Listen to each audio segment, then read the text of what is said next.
Instagram here and YouTube up here. Saying hi to Instagram and YouTube.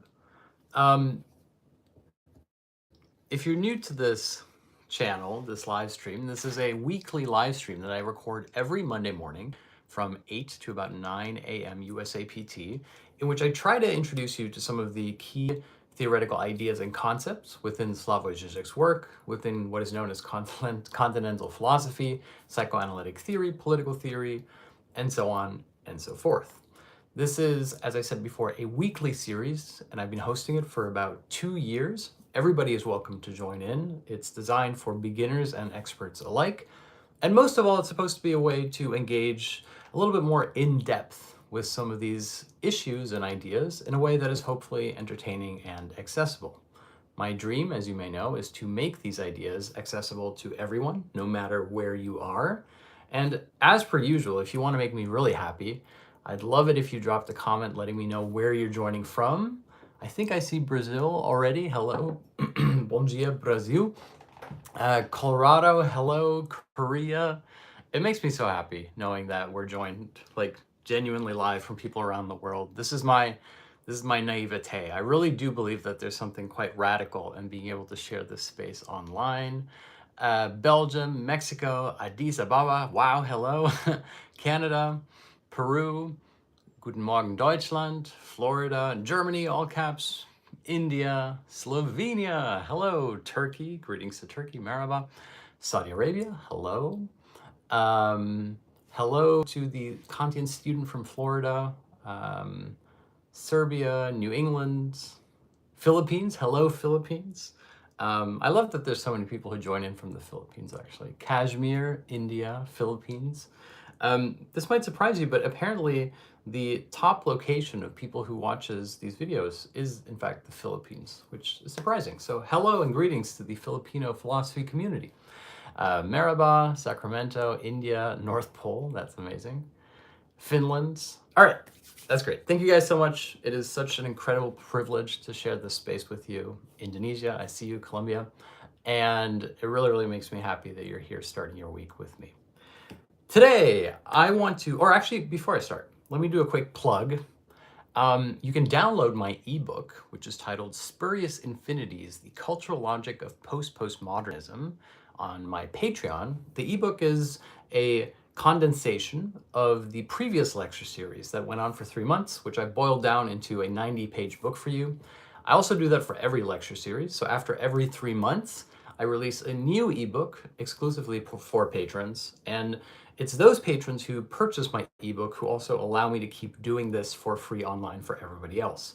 So a huge thank you to the patrons who continue to support this project. It is such an enormous privilege that I get to do this. And thank you to the patrons who have helped me make that dream come true. If you'd like to become a patron, please go to www.patreon.com/Jeneline and Julian, where you can download my ebook today. Thank you guys so much. I'm going to post the link. And as always, a huge thank you to the patrons, because it really genuinely would not be possible without you. Would not be sitting here doing this right now. Okay, so today I want to get into a testy subject, which I addressed in a short clip the other day, namely the relationship between Andrew Tate, the Matrix, and the leftist Žižekian response to this idea. So this is going to be a 45-minute lecture on the idea of the Matrix, some of Andrew Tate's ideas, or the figure of Andrew Tate, highly controversial figure, of course, and what you might call a Lacanian, Žižekian analysis of the problem of this framing of Matrix through Andrew Tate's lens. That's what I'm going to be trying to do in the next 45 minutes or so. And hopefully this will also be a way for you to get introduced to some psychoanalytic and philosophical ideas along the way. Okay, so let's begin. Essentially, a couple days ago, I made a video in which I said that it is somewhat ironic that figures like Andrew Tate, who tell their followers to escape the Matrix, end up selling them on ideas and ideologies that seem distinctly Matrix-like. Now, this wasn't a particularly nuanced take, so I thought that today we could actually spend some time going into that argument in more detail and more depth. Now, for those of you who are familiar with Slavoj Žižek's philosophy, you will already know that one of his key maxims, his key ideas, as part of the critique of ideology, is the notion that you cannot step outside of ideology, that you cannot wake up from ideology. In other words, that the very person who promises you an escape from ideology is the true ideologue. That the ultimate fantasy, to put it in Lacanian terms, is precisely the idea of escaping the horizon of fantasy and engaging with reality an sich, or directly. Now, here are a couple of pieces that we can put together today. Namely, what is Zizek's interpretation of the Matrix? How does it relate to Andrew Tate's argument about social reality and how one might escape it through individual agency? And misogyny, of course, being one of the supplementary or perhaps even symptomatic features of his idea of resisting the Matrix. And finally, also how this then relates back to a couple of contemporary films I'd like to talk about, such as Avatar and Infinity Pool. Now, I want to very briefly summarize Zizek's take on the Matrix. Then I'm going to relate that to Lacanian psychoanalysis, and then we can talk a little bit more about Andrew Tate and about these movies. Now, for those of you unfamiliar with Zizek's interpretation of the Matrix, he essentially says that when two pills are posited to you, when you can choose between the red pill and the blue pill, in other words, when you can choose between the Matrix and escaping into truth, that essentially what is posited here is a retelling, a postmodern retelling of the classic Platonic metaphysical binary. This is, of course, relatively clear to those of you who study philosophy, that we have the world of the cave, in which people live in the world of illusions, and then we have the world outside the cave, the world of light, or the world of truth. If you want to put it in other terms, it's also the difference between the world of essence outside the cave and the world of illusion in the cage, or appearance, I should say. Or you could also say that it is the world in which things appear to us in the cave, whereas things are simply given outside the cave. Now, on the one hand, this is a classic metaphysical binary that runs throughout the entire lineage of Western philosophy. Think about the so-called Kantian Copernican turn, by which primacy is suddenly given to the method or the process by which essence emerges to us through subjective reason in the first place. In other words, an emphasis on the cave rather than an emphasis on what lies outside the cave. But of course, there's multiple problems here. Think about even Plato's own allegory of the cave, in which one simply doesn't simply exit the cave, but that the philosopher who exits the cave is actually dragged outside of the cave. Something which Žižek has emphasized, the violent element of being pulled out of the world of illusion into what appears to be the world of reality. Now, Hegel's ontology, which I'm not going to go into too much depth here because I've explained it before, essentially radicalizes the Kantian position apropos this metaphysical binary. It says rather than having a strict division between essence and appearance, we have essence which emerges only within appearance itself. Now you can start understanding already, again, which I've explained before, why Žižek links Lacan to Hegel. One of Lacan's key arguments is that reality and fantasy are not, strictly speaking, separate. They're not like the North Pole and the South Pole. Instead, for Lacan, we only access reality through fantasy. And that thereby the very idea that one could forego or escape fantasy to enter into pure or a priori unmediated, non-subjective reality is thereby precisely the ultimate fantasy. That which we cannot have, that which we wish we could access. Now, Žižek's more radical interpretation of Lacan, which is therefore leftist and revolutionary in nature, is to say that our task should therefore not be to wake up from fantasy, but should be always precisely to change the nature of the fantasy itself. In other words, the proposition isn't to resist the constraints of technology that is forced upon you, but to understand and undermine the empty gap within the nature of ideology itself. What is this gap? It's a gap by which ideology is presented to you as natural or given, and to instead point out the extent to which it is fabricated, that there is no natural reality that isn't supplemented by fantasy, in other words, ideology, and that this very gesture of pointing out the manner in which reality is structured and overdetermined by ideology is itself the way in which one can change this ideology from within. Now that's essentially Žižek's position boiled down into its most concrete form, but luckily we still have about 40 minutes to explain this in more detail. Now, one of the interesting things about Andrew Tate's position is that which first of all, I should say, to call it a position perhaps gives it a little bit too much intellectual heft. It's not like this is a worked out doctrine. In many ways, it's a highly provocative polemic that is designed to identify the pain points of what are usually young men on the internet and to then feed them a kind of narrative of their own self-actualization and agency apropos the system that is trying to keep them down. Now, one of the ironies here is that the leftist gesture, to put it somewhat pretentiously, the leftist response is not entirely unlike that of Andrew Tate, except for very different reasons. It's like they draw the same, they identify the same problem, but derive at fundamentally different conclusions. Essentially what Andrew Tate does is that he identifies some of the symptomatic, let's say, pain points of contemporary capitalist existence.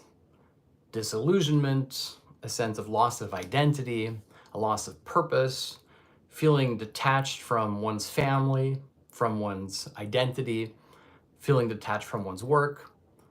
Essentially what he does is that he identifies all of these things in a manner that is actually very similar to what Marx would have called alienation.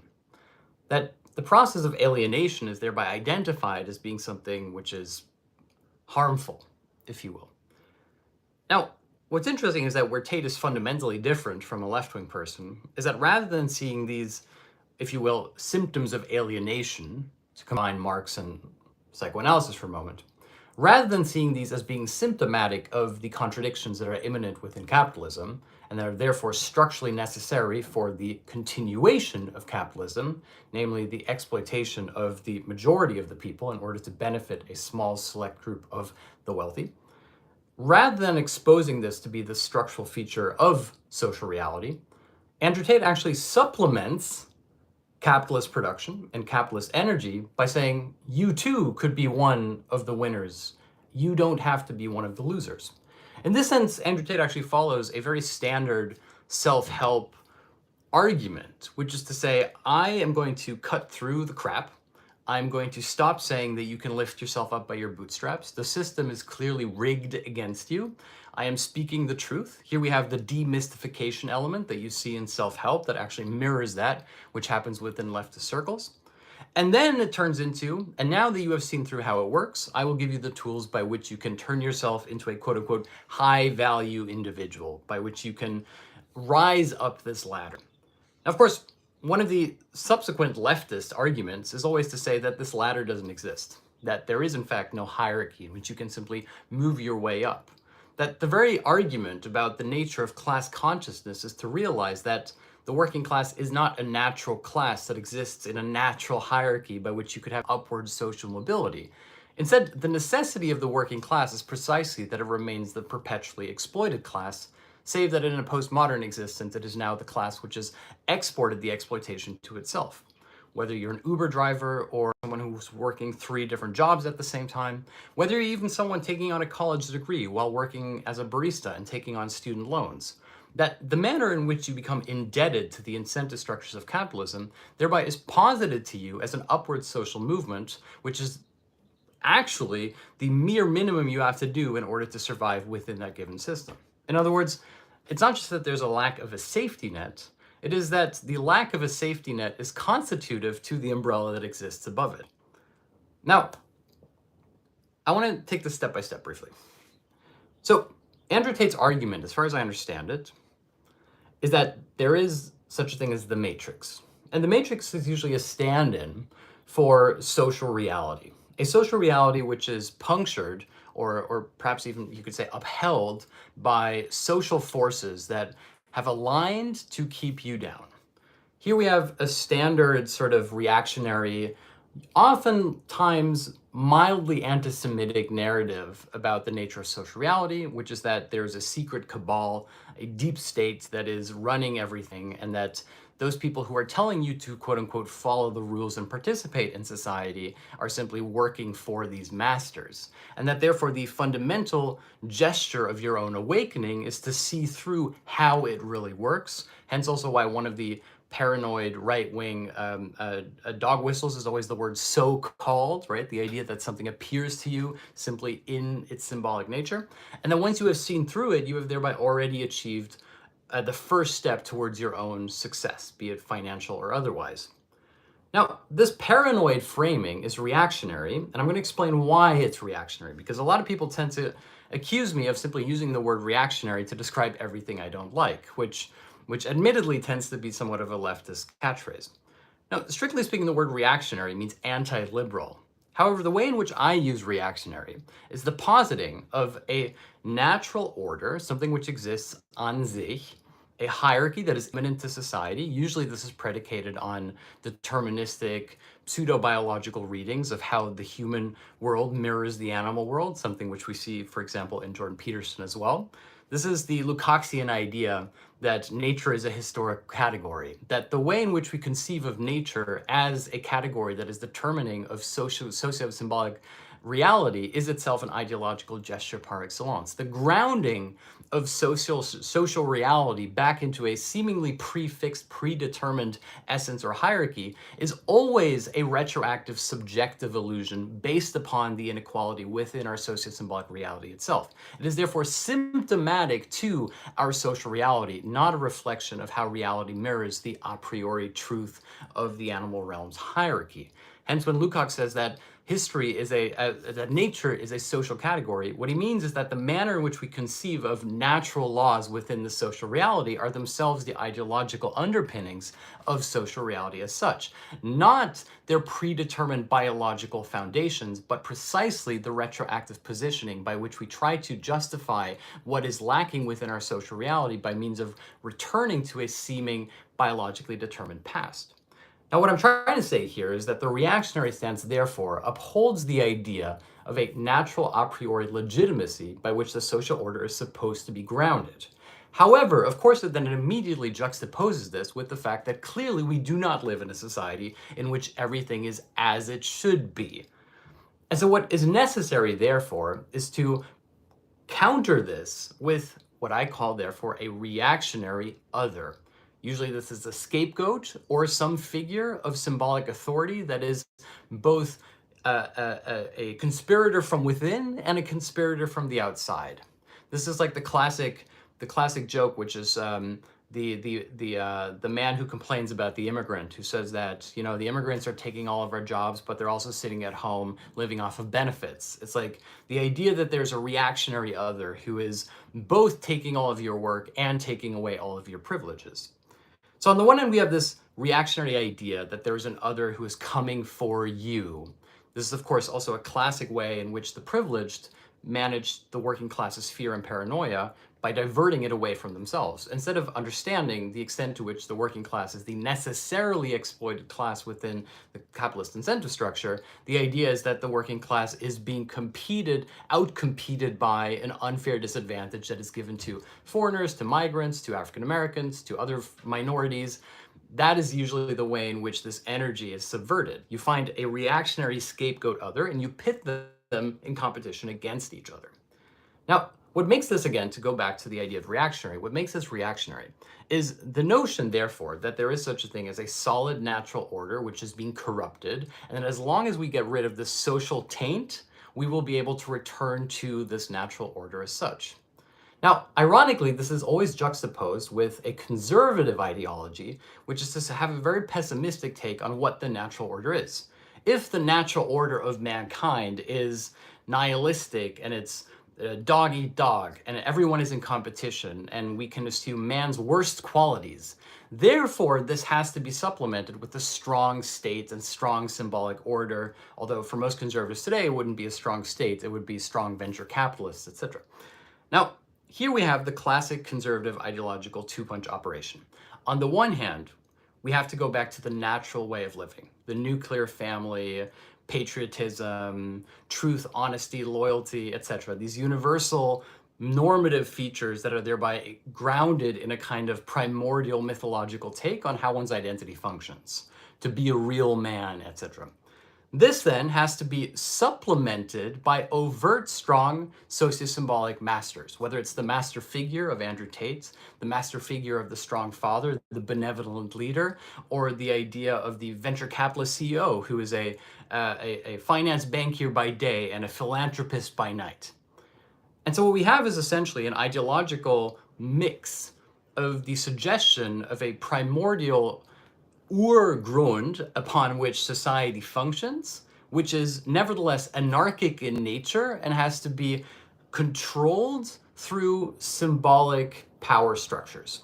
Therefore, we find ourselves in the weirdly ideological bind by which Andrew Tate argues that we have to escape the matrix, and then suggesting a very normative set of rules and restrictions that we should impose upon ourselves and others that seem distinctly matrix-like. In a sense, this is simply the radicalization, or if you will, the sort of more theatrical version of what is already a contradiction or a paradox within the conservative position as such.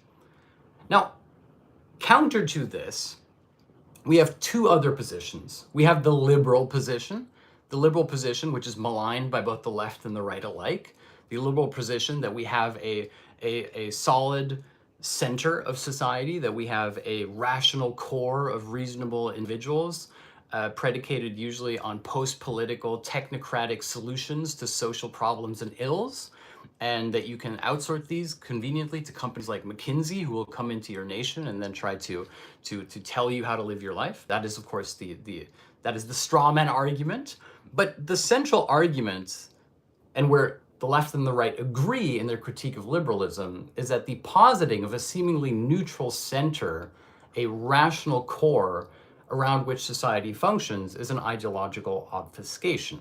Now, again, they agree, but for very different reasons. The right's take on liberalism tends to be that it's secretly a facade for conspiratorial indoctrination into wokeness and gender-neutral ideology, or whatever you want to call it, the trans lobby, that Hollywood is simply a vehicle for indoctrinating young children into believing that it's okay for two women to kiss each other, and so on and so forth. The left-wing position, which can also, admittedly, sometimes be equally hysterical, tends to essentially argue that liberalism is simply right-wing-ism in disguise. That it is the more polite face of the monster of capitalism, by which we emphasize virtues such as democracy and equal participation, etc., but that it is a normatively hollow shell underneath which we have the ruthless exploitation of capitalism that occurs nevertheless. Again, we have here a right-wing and a left-wing response to liberalism that seem to be similar in nature, hence also, for example, why someone like Slavoj Žižek will have fans on the right and on the left, and yet draws radically different conclusions. Finally, the leftist position, if you will, the leftist position is always to posit that there is a gap within social reality as such. What I mean by that is that the very idea of framing society as being a quote-unquote battle between left and right is itself a leftist position. Think about it. The right-wing position is to say we have a natural order to society which is being undermined by the left, which comes to us in disguise through liberalism.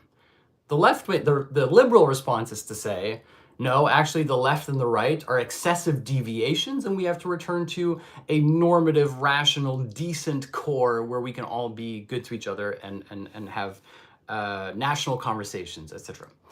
Finally, we have the left-wing position, which posits that the political gestures precisely that we cannot properly identify what it means to be left or right-wing as such. That there is neither an a priori natural order on which society is predicated, nor is there a core or essence, a middle ground in which we have the perfect compromise between the left and the right. Therefore, what is frustrating and yet also technically emancipatory about the left is that it doesn't posit an alternative, nor does it posit a regression or like a return to what came before. Instead, it posits the gap itself. It says we have to inhabit this gap. It puts its finger on the sore point, which is the fact that the symbolic order is empty from within. This is one of the key things that I think sometimes gets misinterpreted about Lacan's argument that the big other doesn't exist. It's not that the big other doesn't exist and therefore you would be stupid to believe in it, like the sort of tame, somewhat vulgar atheist take on Lacan, which is to say, well, God is the big other and clearly God doesn't exist and therefore the big other doesn't exist and so you're an idiot if you believe in God. It's almost exactly the other way around.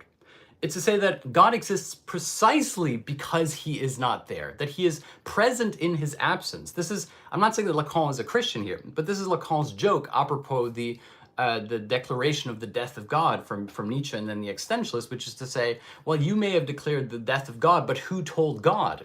This is for Žižek, et pour si muove, and yet it moves, that it's precisely in its absence that it is fruitfully present. You could also call this constitutive negativity. Hegel attributes this also to Hegel with the idea of absoluter Gegenstoß, or absolute recoil, what is thereby precisely its essence is its absence, as it were. And pointing towards these gaps within the social order is precisely the leftist gesture. Let me give you an example of this, because I know this is highly abstract. The Berlin Wall. The Berlin Wall had two names, two sort of colloquial names.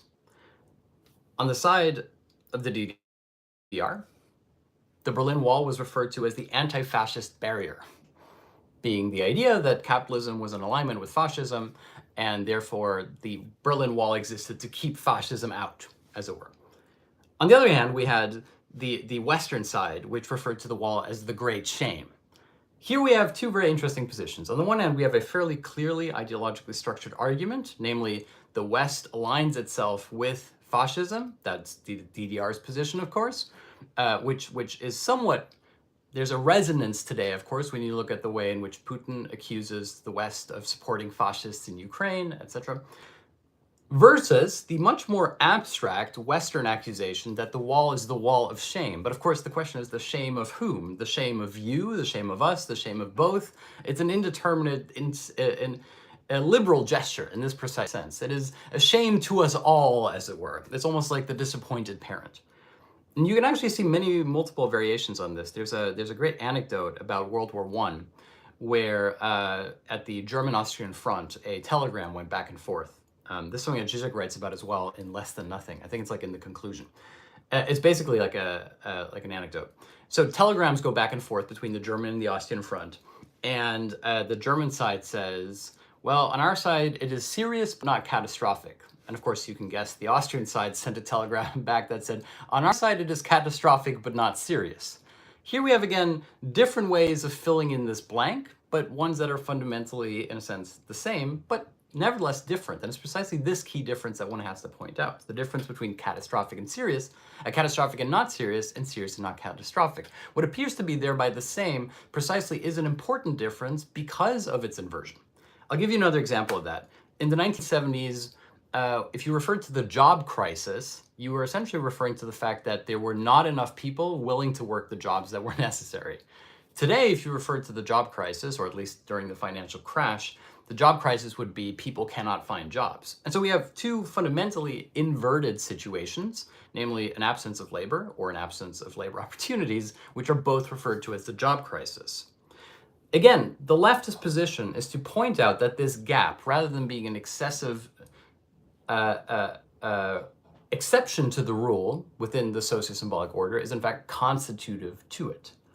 Now, of course, this is already kind of Lacanian interpretation. So I think this is where it might be worth talking a little bit more about Lacan, and then we can talk a little bit more about Žižek and the Matrix.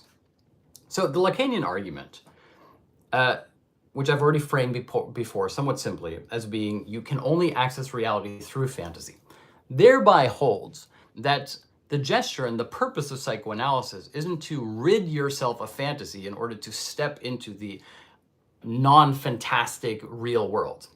Think about it. This is actually a really important distinction that happens within Freud and then later within Lacan.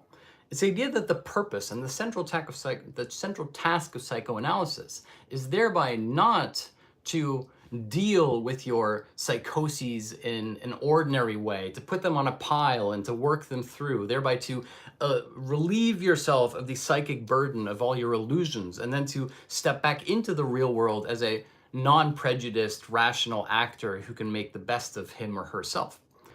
Instead, the argument for Lacan is that the fantastical quality is irreducible to the manner in which we access reality itself. That thereby the task of the psychoanalyst is precisely to allow the subject to more actively determine not his reality, but his fantasy. Here we can actually see, to my mind, something that relates to Tate, which is that if you think about it, what Andrew Tate does is it's not that he's promising people an alternative reality that they can participate in. He simply gives them a more attractive fantasy to structure their own lives. and yet nevertheless then promises them that this fantasy is in fact a more realist engagement with the harsh reality of the cruel real world, by which you have to become a high-value individual or you sink. For Lacan, there is a similarity here, which is that Lacan says, yes, you have to accept the fact that reality is structured and overdetermined by fantasy. Therefore, since you cannot exit fantasy, you have to become the person who enjoys your own fantasy. However, Lacan is not giving you a reactionary fantasy. He's not giving you a fantasy which is the women and the Jews and the blacks are keeping you away from your success and thereby you have to fight your way up to the top and be a true alpha male. Instead, what he's saying is that if fantasy is irreducible, this means that you might as well inhabit your own fantasy without feeling guilty about it, essentially. Although guilty is not a very Lacanian way of framing it. The key distinction, if you want to use Lacanian terms, is the transition from his idea of traversing the fundamental fantasy towards the idea of the symptom. Now, there's an interesting transition that takes place in Lacan's work, which is that for a long time, traversing the fundamental fantasy was the goal. Now, what is the fundamental fantasy? Ironically, the fundamental fantasy isn't awaking from the matrix into truth. Instead, the fundamental fantasy is the idea of an unmediated sight or horizon of truth itself. In other words, the fundamental fantasy is the idea of living without fantasy, of being a non-neurotic self, as it were, your true self. And thereby to traverse the fundamental fantasy is to accept the irreducible nature of fantasy.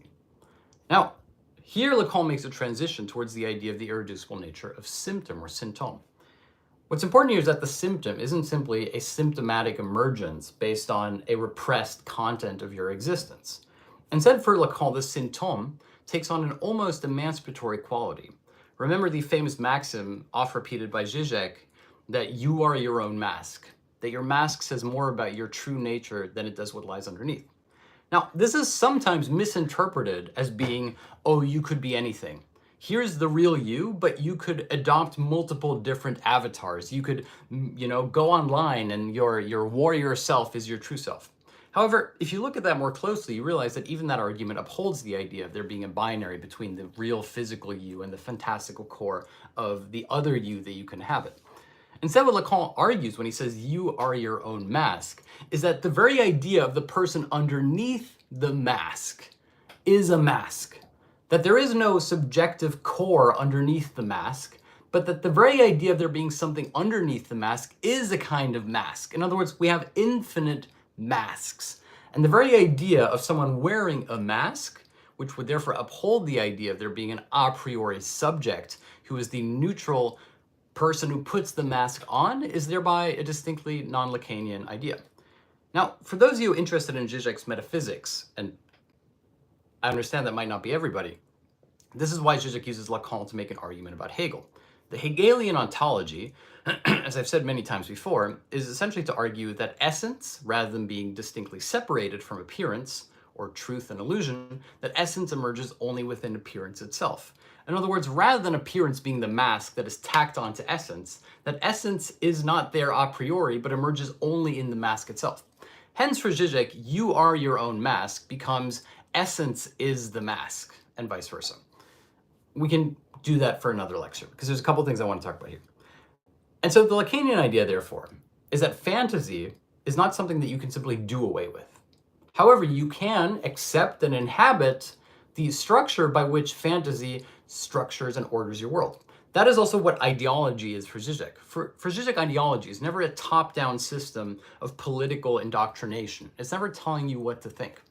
Instead, ideology is the process by which you create order in what would otherwise be a chaotic system of desires. Things you want, things you could be, things you want, things you see other people wanting. We all exist in the incentive structures of want, of desire, and rather than positing a sort of vulgar Buddhist, pseudo-Buddhist idea of, going beyond desire and leaving the material world, the argument is that rather than simply rejecting desire, we have to subjectively change the parameters within which desire functions.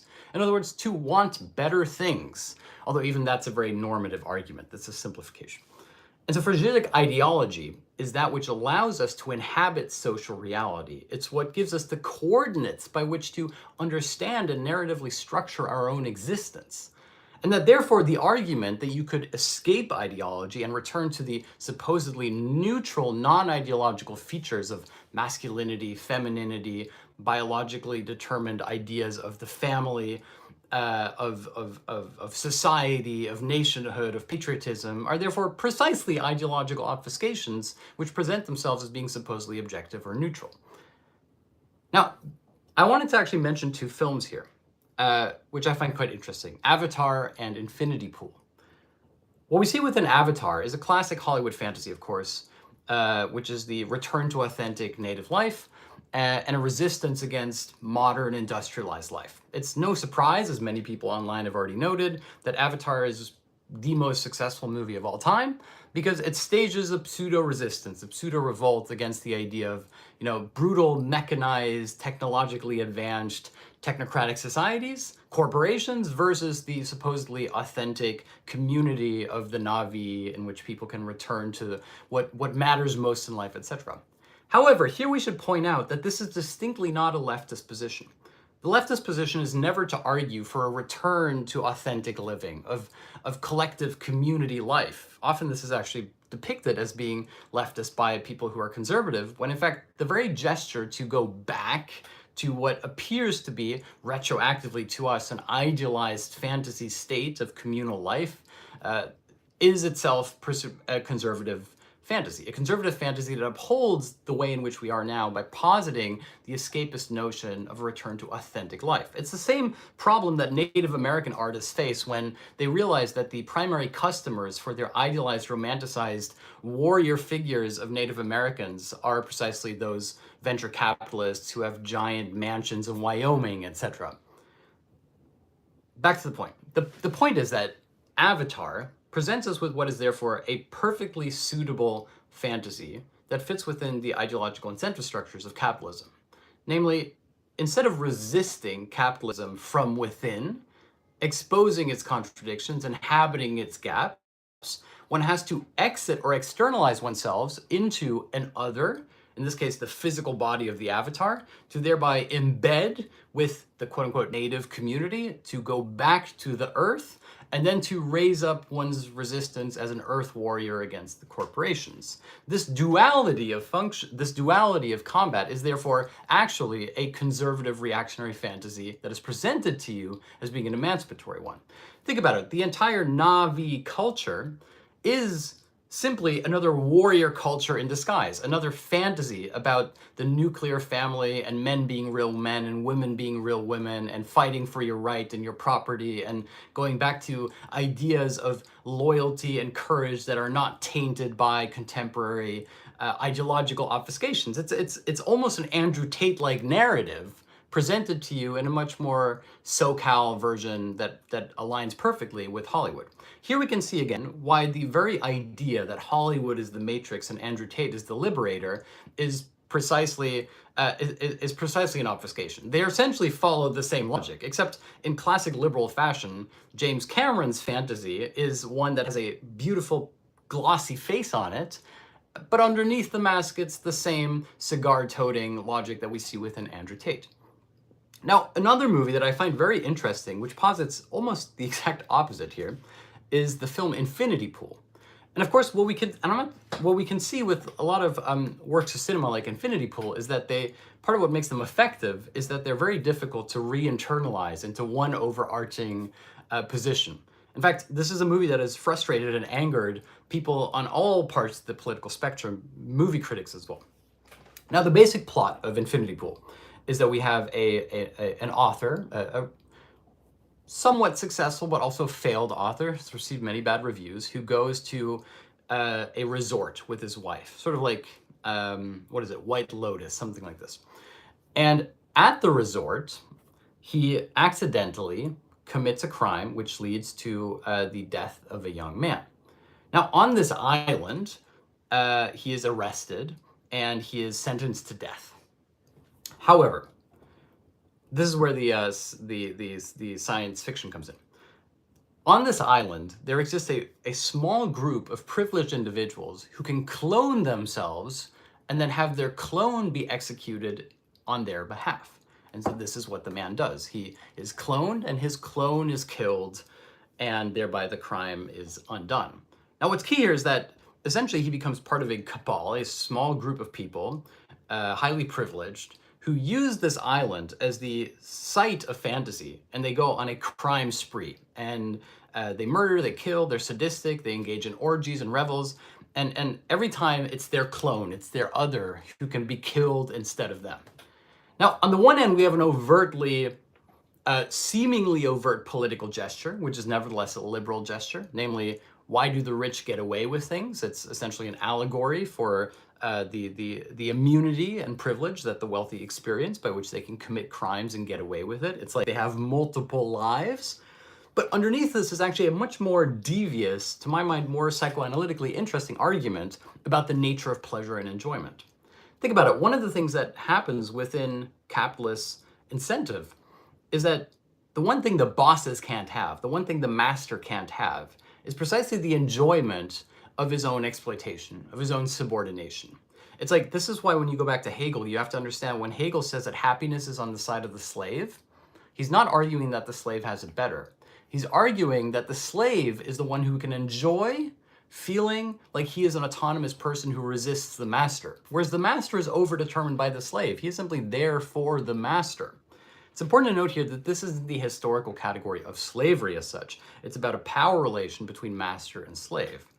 Now, again, this is very different from Andrew Tate, who promises you the idea of the master as being the most enjoyable, but the idea of the master as posited by Andrew Tate and the scrolling through numerous videos and feeling empowered while you're simply doing nothing, this kind of paralysis that is incurred by motivational speech, is of course, again, the happiness of the slave. Hence also why Nietzsche cautions that happiness is a slave category mentality. But for Hegel, this is actually not a bad thing. It's not a normative argument. And in the same way, what we see, for example, is this stereotype about wealthy individuals who secretly also really enjoy being submissive and participating in BDSM. Like, these masochistic practices are therefore the one form of pleasure that they do not have access to. That being the subordinate is the pleasurable position that they don't have and therefore have to recreate. Hence also the self-flagellating quality that we see in certain, to my mind, very famous and wealthy personas who will try to self-destruct on the internet. I truly, not to pathologize too much, but I believe that there's an element here in which there is a pleasure in failing, simply for people who are too successful, the incurrence of the wrath of others.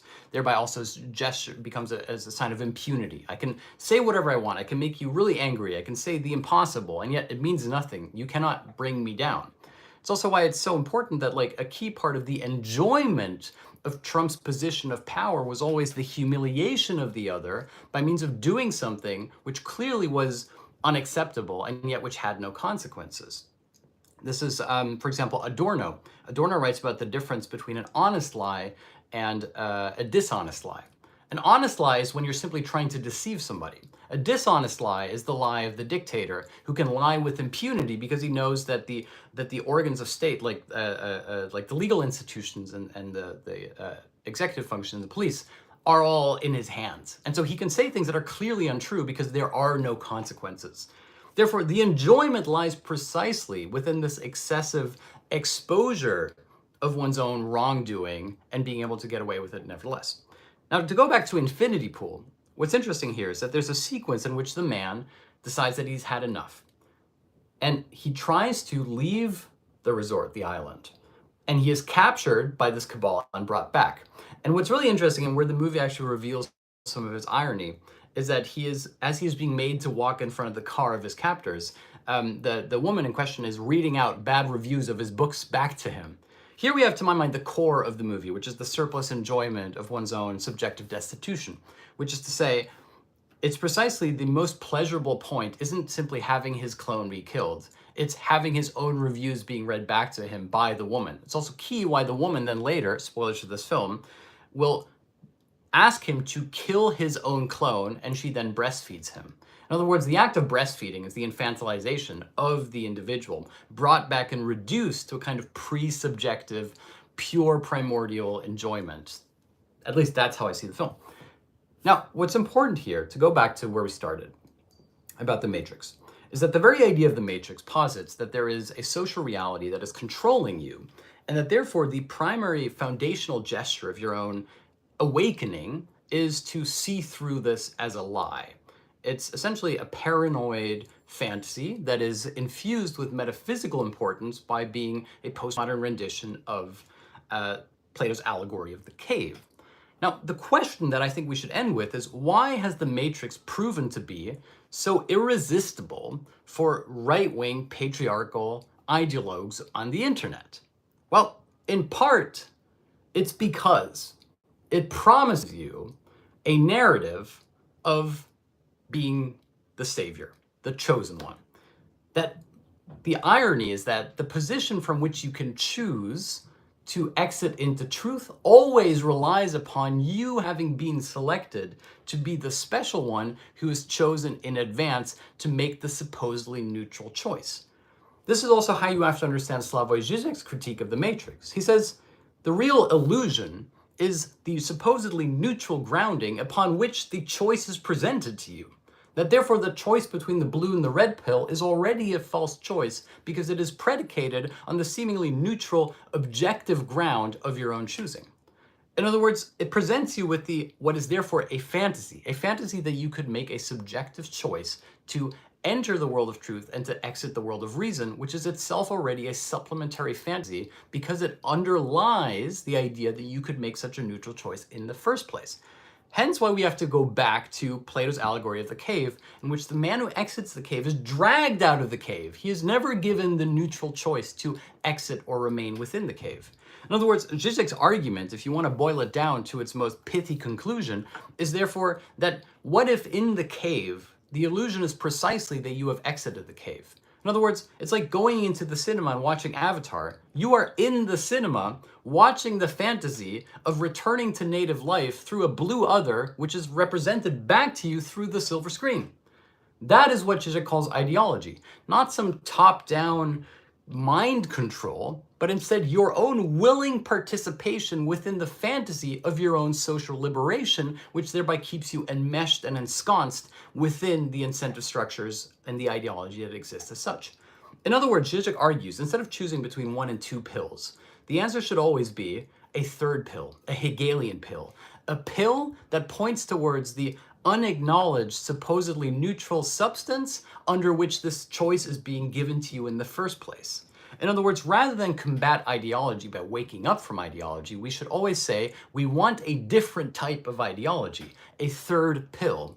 And so the fundamental gesture of your own liberation is therefore not to say, I am in the privileged position of being able to see through the system and awaken into truth, which therefore reveals itself to be a reactionary fantasy, as I explained before, but to introduce a new choice, a hitherto unqualified choice by which genuine subjective agency could emerge. In other words, not to posit a release from ideology, but precisely to remain within ideology, but to subjectively change the coordinates within your own subjective agency functions. To put that a little bit less fancily, essentially in Lacanian psychoanalytic terms, it is to enjoy your symptom, to embrace your mask. Rather than trying to forego your symptom and traverse the fantasy, you have to traverse the fundamental fantasy, which is the idea that you could exit ideology in the first place. And that's why, according to Slavoj Žižek, you cannot exit ideology.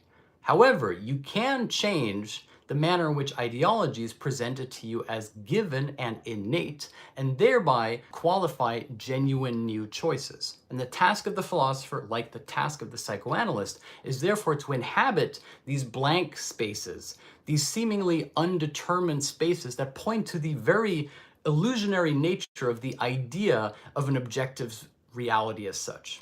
And that thereby the first act of resistance is never to posit an escape from fantasy, but to point out that the way in which reality is constructed is already a disavowed fantasy.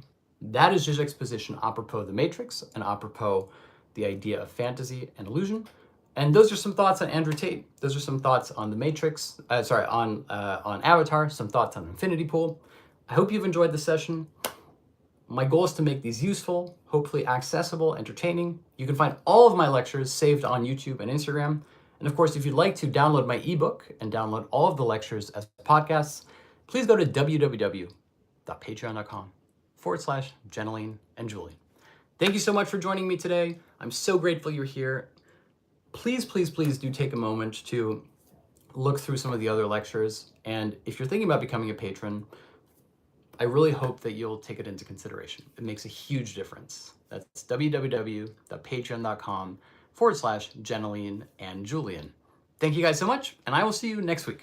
Bye-bye.